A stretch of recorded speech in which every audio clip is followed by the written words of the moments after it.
தமிழ்நாடு அரசு நியாய விலைக் கடை பணியாளர் சங்கத்தினர் 14 அம்ச கோரிக்கைகளை வலியுறுத்தி ஆர்ப்பாட்டத்தில் ஈடுபட்டனர்.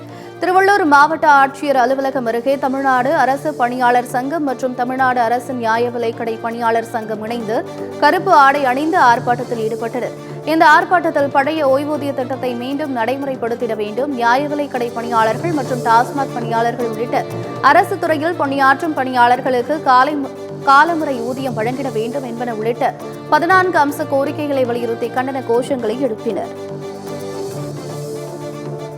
அரசு பணியாளர் சங்கம் 14 அம்ச கோரிக்கைகளை வலியுறுத்தி இன்று மாநிலம் முழுவதும் 21 மண்டலங்களில் கருப்பு ஆடை அணிந்த ஆர்ப்பாட்டத்தை நடத்தி கொண்டிருக்கின்றோம்.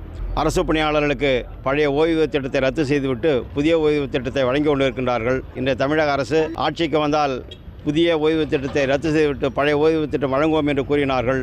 ஆனால் அவர்கள் அந்த பழைய ஓய்வூதிய திட்டத்தை வழங்குவதில் மற்ற மாநிலங்கள் வழங்கினாலும் மத்திய அரசு வழங்கினாலும் இன்னும் தமிழக அரசு அந்த பழைய ஓய்வூதிய திட்டத்தை வழங்குவதிலே பாராமுகமாக இருந்து கொண்டிருக்கின்றது.